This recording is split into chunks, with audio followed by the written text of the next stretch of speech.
won't be talking about the Humphrey side tonight. We'll just talk about the electric side. Who is Golden Arrows?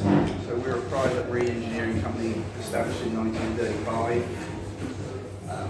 Privately owned group of companies, mainly by Saltons Marine. They made their money selling Matchbox toys or developing Matchbox toys, so it's a private company. We've got 4 sales and service sites, as you can see, along the south coast. We're the largest seller of Volvo engines in the UK. We are a centre for the south of England, so all the dealers have to go through us. They can't deal with our own Volvos, so we run Volvo in the south, basically. We're the sole UK distributor for Torqeedo, so we've got 57 dealers underneath us around the UK for Torqeedo. We've also just taken on another electric motor to complement Torqeedo called WaterWorld. This is an inboard motor. They also do a sail drive. Whereas Torqeedo's larger engines and sail drive is high voltage, so it becomes very, very expensive. The WaterWorld product is still low voltage at 48 volt. So it's, you don't have to wear rubber gloves to work on it or anything. It's still safe to be around without having any special training. And obviously we do the Humphrey stabilizer as well. So starting off with Torqeedo, they're a German company. They were the first manufacturer of a viable outboard motor. The original owner of Torqeedo lived on Lake Starnberg. They banned petrol from the lake, petrol and diesel from the lake, so he came up with a motor to use with his boats and developed it on the boat. So they've grown into 4 different ranges now. You have the ultralight range, the travel range, the cruise, and the deep blue. The deep blue is the high voltage, so we'll touch on it, but nothing massively. First slide here is the ultralight range. These are for very small motors with a battery that fits behind the seat of a kayak, and you can bolt the bracket onto the back of the kayak, and it has controls that are run by ropes and a hand throttle. The battery goes down, just like I said. Only low power, 1 horsepower and 3 horsepower, but for kayakers, way as much as you need. They last, well, the guys go out for 11 hours at a time, because you're not always flat out. So a lot of them go out fishing and just use it for trolling or what have you. So quite a good product. It's used by Hobie. Hobie developed their own version of it using Torqeedo's motor. They've made their own plug-in section to go into one of their kayaks, so that they can use a Torqeedo motor in their kayak. So that's a quick touch on that, really. The 1 horsepower version is going to disappear. It is still available, but it's mainly the 3 horsepower one now. So the travel range, so this is probably the most sold motor in the UK or in the world for electric propulsion. All for dinghies or for small sailing boats that have an outboard bracket. So if you have a petrol engine up to 4 horsepower, you can replace it with the electric outboard. You'll see later on that they are developing a new motor that's coming out this year, which is equivalent to 5 horsepower. I'll go over that in a moment. So 2 and 3 horsepower. The 603 is equivalent to 2 horsepower. The 1103 is equivalent to 3 horsepower, but it's actually improved. It's as equally as powerful as a 4 horsepower petrol. All batteries for the whole range of the Torqeedo range of motors, they're all developed so that if you hold it on full throttle, the battery will only last about an hour. You need to learn to teach yourself, if you come back off the throttle a little, the nose of your boat will drop. You'll still go the same speed, but you will have a lot of battery life. And people, it's very difficult for people, especially young people, they think everything's going as fast as possible to make their boat go as fast as possible, but it never does. It's a learning exercise in battery management. The motors, they do come, we've got one here set up so you can have a look at that. With the instrument panel on the motor, it gives you the percentage of your battery that you have. It gives you, when you're actually running, it gives you the wattage you're using. It also tells you how long the battery will last running at that wattage. And it has a GPS on it, so it'll give you the speed you're doing as well. Because it has the GPS on it, they do have a Bluetooth app that you can attach to it, which gives you, I won't call it a rendering of depth, but it shows you a ring, a range ring, so you know how far you'll get at a certain speed, or a certain throttle position. So if you have some sort of anxiety or want to get to a certain point, you'll be able to work out how fast you need to go. There are many options because you can fit a solar panel to it. It'll charge while running on a solar panel, so you can plug the solar panel in and just using the boat, and it will use the power from solar rather than the battery. And obviously, when you're not using the battery, it will charge the battery. There's lots of options and lots of things they thought of. They even have an adapter that you can plug into the charging point that you can take charge out to charge your mobile phone. Little gimmicks and gadgets available. There's bags available. So there is obviously competition for the Torqeedo, especially in the travel, from the Chinese with e-propulsion. Their units is the 603 is less power than the e-propulsion. The 1103 is more power than the e-propulsion. So now Torqeedo just introduced the Travel 903, which is exactly the same power as the e-propulsion, exactly the same price as the e-propulsion. The batteries are different size, but it's been proven that the batteries last the same time as the e-propulsion, even though they say theirs is bigger. And their battery does float, but I don't know why you are floating on battery. Ours doesn't, only on a smaller product. So the Travel 903 is the direct comparison of the lots of technical data, just ask me, I can talk about it. I should be able to tell you all the weights as well if people are worried about lifting or having. So that's about it really on the travel range. It's a good replacement for the dinghy to get out to your mooring. You want to cross the river. You can spend the afternoon in the pub charging it as well. So, good excuse to stay in the pub. So we have got something new coming in the travel range, which is coming out this year. And this is the Travel XP. This has been developed. It has a larger motor on it. It's equivalent to 5 horsepower.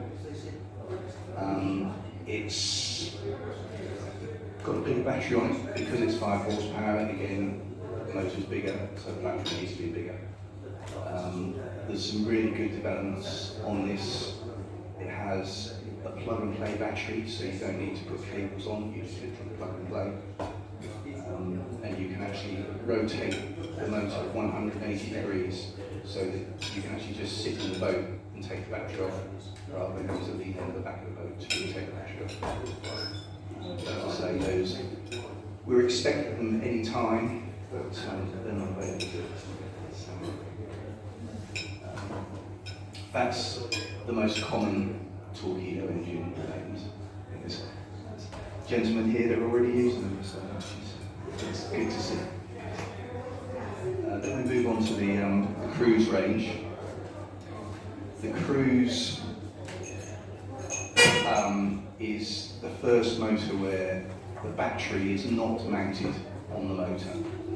The battery for the cruise range has to be mounted in the boat.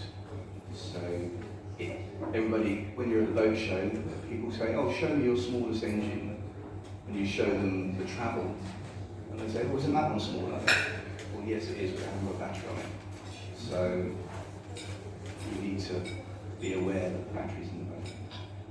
So the cruise comes in 3 kilowatt, 6 kilowatt, 10 and 12 kilowatt, which is equivalent to 6 horsepower, 10 horsepower, 20 horsepower and 25 horsepower. The Cruise 3 uses a 24 volt battery.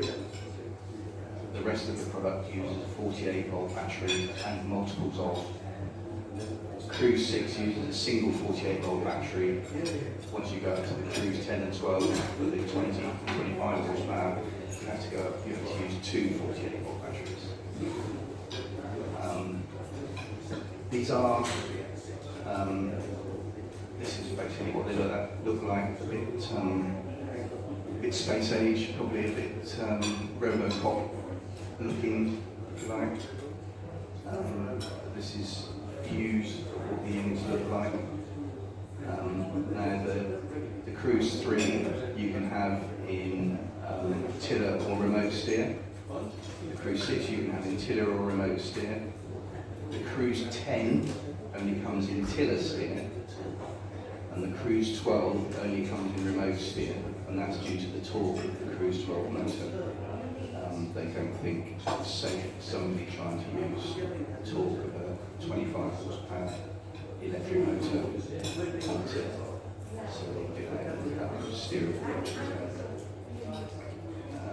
batteries. This is the black battery is the 48 5000, so it's a 5000 watt hour battery, that's 48 volts.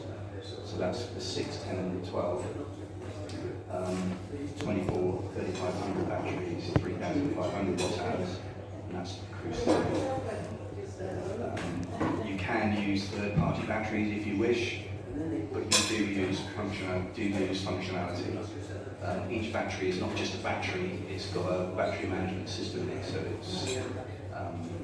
it works out a lot more information, tells you how much battery you've got left when you're charging, it knows when to turn itself off, and so on and so forth.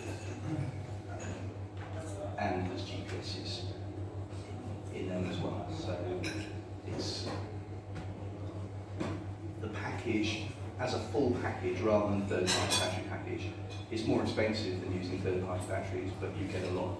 I think it's a lot more complete system. So that's the Cruise range. As I say, they're again all outboards. The Cruise outboard range, should I say. They also do these as pod drives. So for sailing boats, if you want to, it's a fixed pod drive, so you actually have to have a rudder behind it. It's not steerable, so that's something that needs to be taken into account. But again, the same powers, exactly the same powers are available 3, 6 and 12. They don't give a 10. And look, let's put this. So literally 3 holes in the bottom of the boat, 2 to 12 to go, once the electronics are through.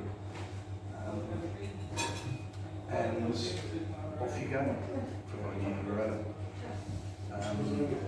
You can, with cruise pod range, you can hybridize it, and it's the same with, well, the pod and the outboard. You can do exactly the same thing. So you can have batteries, you can have solar panels, you can run off generators, and this is all charged while running. And you also get regeneration for sailing, the prop is turning, that will regenerate the battery over 4 knots. When it's in 4 knots time. Again, it's sort of a lot to take in, but that's just a standard system, right? That's the cruise range at the moment. We then go to the deep blue range. This is 360 volt, so high voltage, whereas the ultralight travel and cruise are all low voltage. They are, whilst still not as cheap as a petrol outboard, if you buy the low voltage range, you have a lot less servicing. You service it every 3 years. Nothing else to do really. Just take it out of the water, wash it off, and put it away. If you have problems, then contact us directly. We can either put a dealer onto you or come and see you directly. But with the 3 years servicing, literally it's 2 O-rings and a seal to check the motor to see if there's anything wrong with it. And if there's been any ingress of water, there may be some on cost from that. So basically it's an hour's labour and 2 O-rings and a seal. So it's not expensive to service when you compare to a petrol outboard, which has to be serviced every year, and oils you have to change, and fuel you have to put in.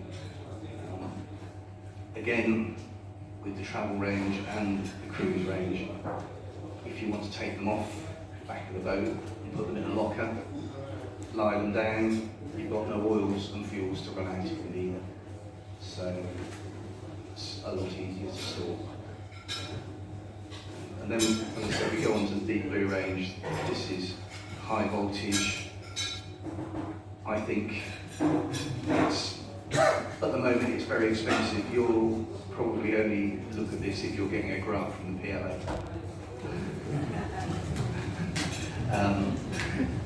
Any one of the packages, the motors options. So here's the motors. You can have an outboard option. You can have inboard options. They do sail drive options, and they do actually have an azimuth thruster option. But any single motor package with a battery and all the management system, you'll start at £150,000. So very, very expensive. So it's prohibitive, I think, even I sell the equipment, so I just don't think anybody, you have to be very committed to want to put that in there. You also need to have a dedicated boat built. These are the batteries, very large. The one on the right-hand side is their original battery, the Deep Blue 40. That's a BMW i3 floor pan. So they're about 2 meters long by 1 meter wide. So you've got to have a lot of space to put it in.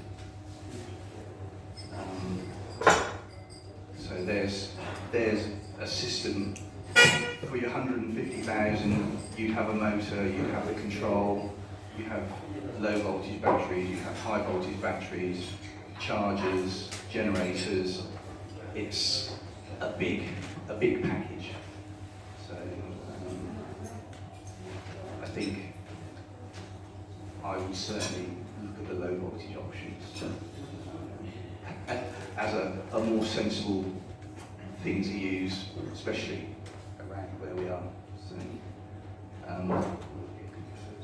since working with Torqeedo and their high voltage options, we've been looking for other options for inboard, because they don't do a true inboard other than the high voltage option. So we've had talks with a company in Holland called WaterWorld.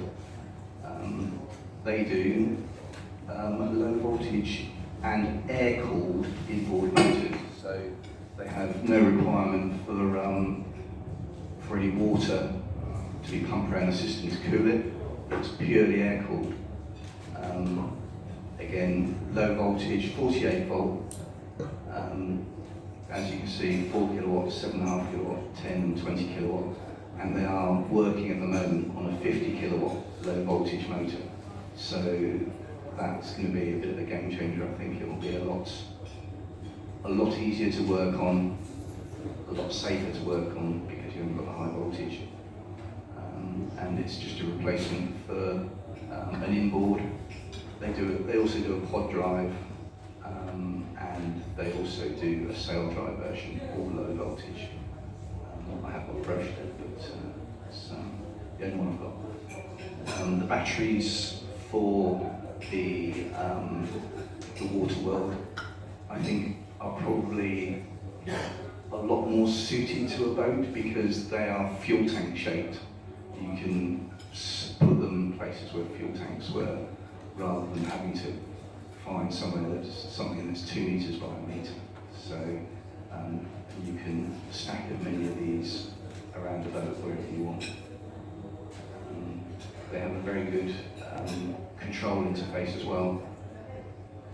Very nice little instrument panel display, and the throttle is really nice as well. It's well integrated, so a lot of the systems you see when you go around to boat shows, they'll show a motor, but then you ask to see the way they've integrated it, and their instrument panels and controls look like they're going to fall apart. So this is very, very well made. That's about it really for me, and unless you really I'm here for questions more than anything. It's any questions? How can you help me? Thank you very much for that. Does anybody have any questions about what Richard from Burnett has spoken about? Yeah, what's your definition of the difference between a pod drive and a sail drive? So, a sail drive is like a true sail drive in a diesel application where it goes down through the seal, down through the hull, and replaces a true sail drive system, whereas a pod drive is just literally a motor that bolts up through the bottom. So you'd start off with almost like a hole that's been filled and fed, so you haven't got the round hole that your normal sail drive goes through. It just bolts up through the boat. And I ought to have some pictures actually. If I go back to the second one in at the bottom on the right, that's a sail drive. As you can see, it fits exactly the same. You have the motor horizontal, if you like, and then you have like the gearbox that goes down through to drive the sail drive, and the pod drive is that horizontal. So literally, all you have there is 2 bolts to bolt that to the bottom of your hull, and just power cables come out the top of it. So the motor for this is actually down where the propeller is, but the motor for the sail drive is actually in. And is there any plans to do any bow thrusters and stern thrusters? No, there are other people doing electric bow thrusters and stern thrusters already, so they've just stuck with propulsion.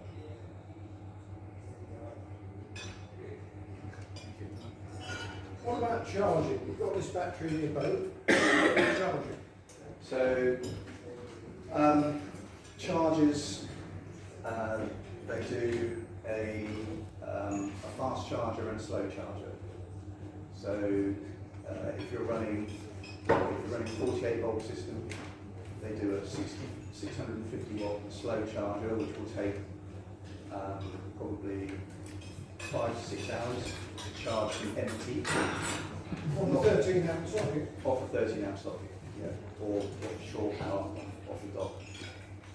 And they do a 1700 watt charger, which will charge the battery again for empty in 3 hours. And again, short power connection. And what about the weight of the battery? If you've got one of your little outboards on the tender, Yeah. how heavy are they? The battery's little outboard battery has 11 kilos. The overall weight of the outboard with the battery on is 17 kilos.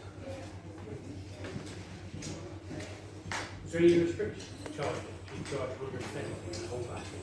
No, you can charge 100%. They always recommend that if you're going to leave the battery over the winter, to leave it about 60–70%, and then before you use it for the new season, then charge it up fully.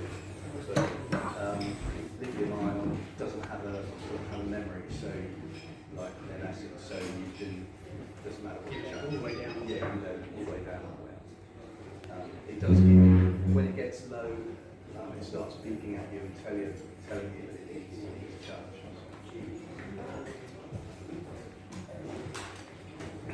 What about fast charger? Yes.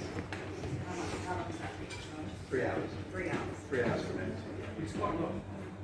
It's quite a lot. Is anyone trying to think? Yeah, I mean, that is from empty, but you'll never be empty, as it were. So if you were using it in the morning and then put it on for an hour over lunch, the amount you use in the morning, you'll fill that.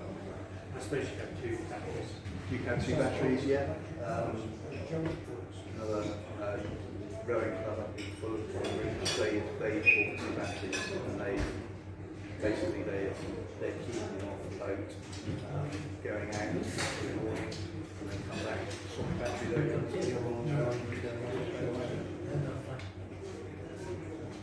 your only downside is the cost of the batteries. Another battery, yeah. Yes, sir. Usual diesel engine on my boat and a 12-volt system. How would I charge the battery on board using my... They do a 12 or 24 volt adapter, so you can charge these off 12 volt. Yeah. Obviously, it takes a bit longer, so it will be an overnight charge. And so the solar panels as well, they do solar panels. So not really have much sun recently. How large are those solar panels? So their solar panels are 60 watt solar panels. They're quite expensive off Torqeedo, but I actually borrowed another company to make me up one, a 120 watt one. And we opened a Torqeedo box and compared it to this unit, and I have to say the Torqeedo one is a very nice and easy fit. And the travel range, I think it only accepts 100 watt hours of solar charge. So putting, if you've got 120 watt solar charge on it, it only accepts 100 watts of it. So it's not good. I've got a 120 watt one and it only doesn't take all of it. But you don't need a charge controller. You can put the solar panel, plug it straight into it. the actual charge controllers inside the actual battery itself.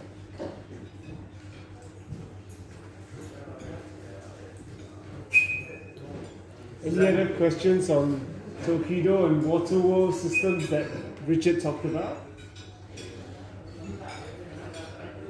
I'm guessing the battery's quite expensive. It's got Yeah, brains in it. yes. The travel battery, the 950 watt power battery, I think a new battery is about £800. So they're not new.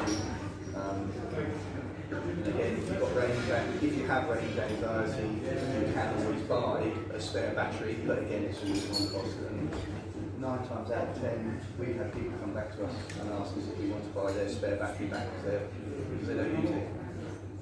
Because you'll never go in at full throttle anywhere, you're only tooling around, and the battery lasts for long enough.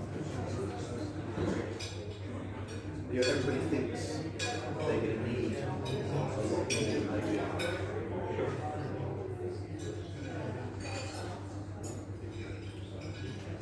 Any more questions for Torqeedo or WaterWorld? Okay. Right, thank you very much. We teamed with Michael and Aaron to try and revive the sustainability efforts at the club and to work closely with the council and the Commodore to benefit everyone. So to begin our efforts and to revive the project, I conducted an energy audit to look into where are we using high amounts of energy, how are patterns changing over time, and to see where we can move from there. And we look forward to arranging projects in the future.